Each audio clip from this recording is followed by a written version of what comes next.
What is up, everybody, and welcome back to Tattoo Critiques. I'm Pony Lawson, and this week we're going to be reviewing some of the tattoos that you guys have collected over the years. And boy, there are some good ones. So let's get into it.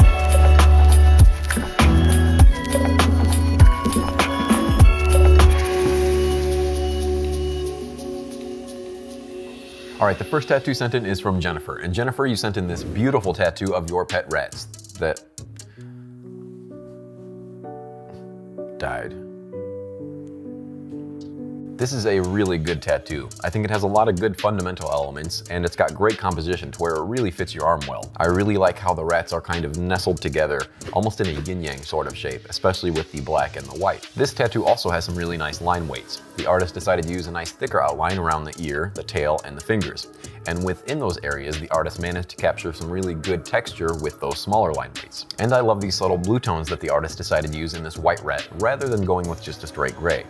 It just helps that white rat feel a bit more cool, and it also bounces off those other colors quite well. And speaking of color choices, I think the colors that the artist decided to use overall are pretty great, especially those little pink tones. If I had anything negative to say about this tattoo, it would really only be a couple spots. The first one being that little blowout up toward the top around that tail. Of course, this is definitely a spot that can blow out rather easy as it is on the top of the shoulder, so you have to be a bit more careful up in that area. The other spot would be the white rat's ear.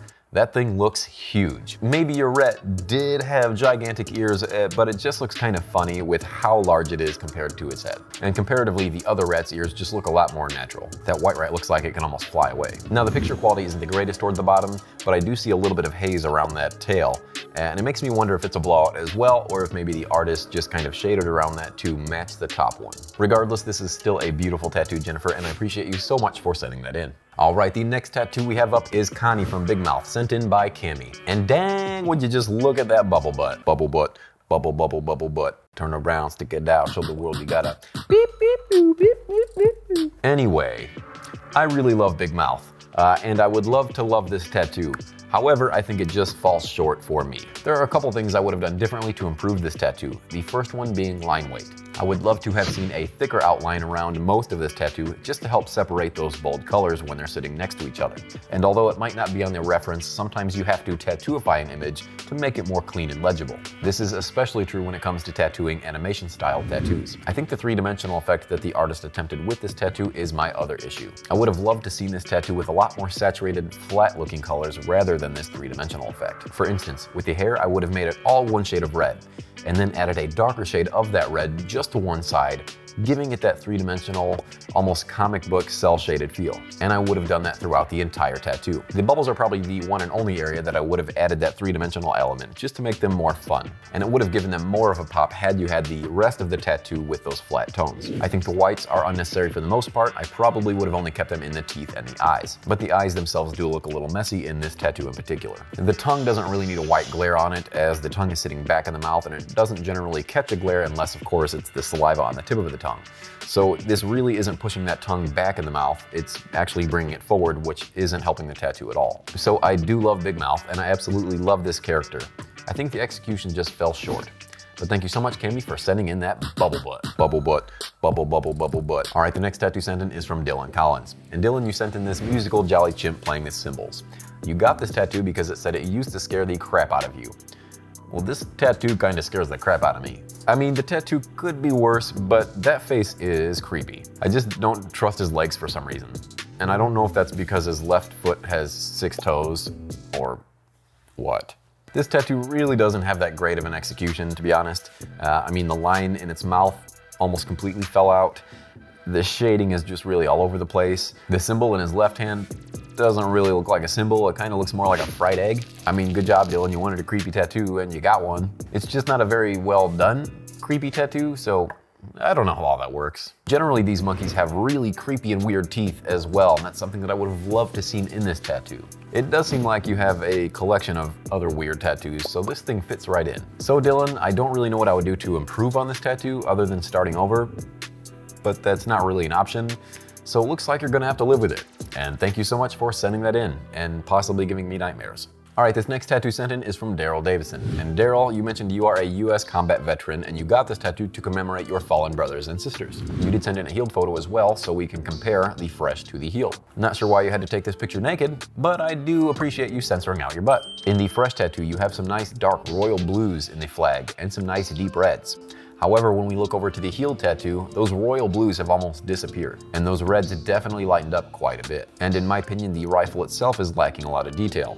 When you look at the healed photo, you notice that a lot of those shades fell out and you're left with almost just an outline of that rifle. And the eagle in the background, a lot of that dark shading fell out around that eagle, and now you're left with what almost appears to be a dove. If this eagle were to have some visible talons, I think it would have been a lot more discernible that it was an eagle rather than a dove. And in the fresh photo, it does look like it's one boot with some heavy shadows, but in the healed photo, it kind of reads as two separate boots. Of course, that's an easy fix. With a little bit of shading, that boot will be right back to where it needs to be. Of course, the most noticeable thing about this healed tattoo is all the colors that have fallen out of it. Granted, it is a 7-year healed tattoo, so a little bit of that's to be expected. However, my biggest concern is that pigeon in the background.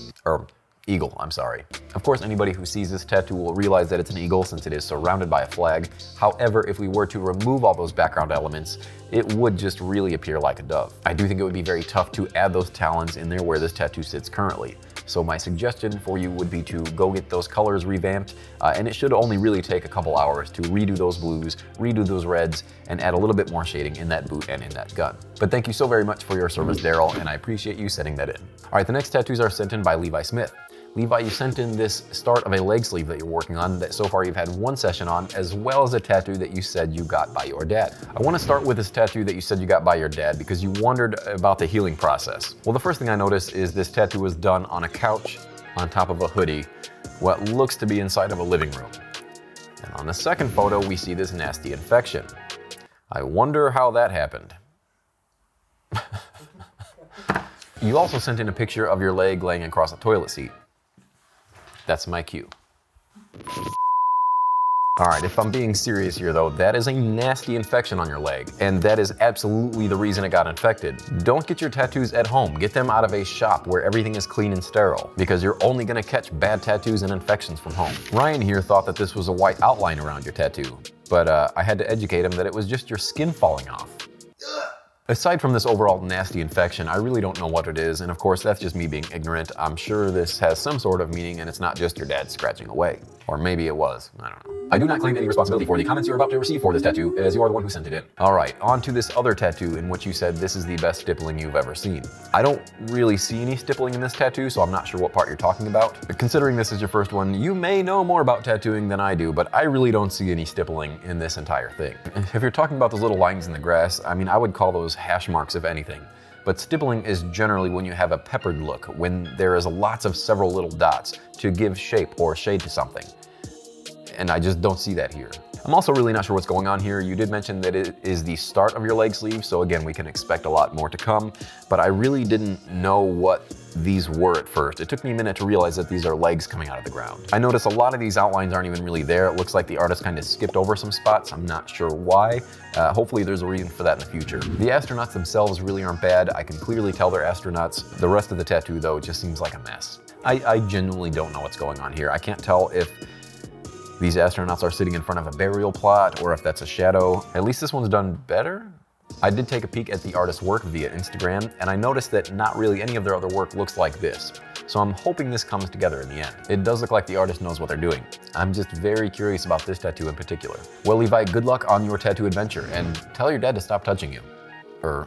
Alright, that's going to wrap it up for the critiques this week. But before we go, you know I gotta give you my favorite tattoo of the episode, which was sent in by Jennifer with this super sweet rat tattoo. This rat tattoo is clearly better than anything else we've seen this week. There are a lot of good elements in this piece as well, and you can really tell the tattooer knows what they're doing. For the most part, this thing has got some great line work and some good color choices. The composition is on point.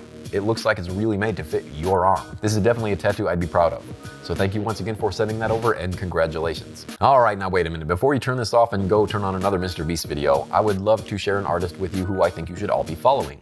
and that is Arielle Gagnon, who goes by Mermaid Sketches on Instagram. I absolutely love looking through her portfolio, as she has a variety of different styles, and it doesn't really get stale when you're scrolling through. Her technical application is on point. Those lines are sharp and that color is saturated. She adds a ton of little details and textures that keep them from being bland and boring. This is definitely an artist I'd be looking up to if you're looking for inspiration. I promise you're absolutely going to love what she has to offer, so please head on over to her page, give her a follow, and let her know I sent you. Alright, now that's gonna wrap it up, and remember, if you guys would like to see your tattoos featured on the show, you can do so by sending them to ponycritiques@gmail.com. Don't forget to hit that subscribe button while you're here, smash that like button, and as always, I will see you all next week.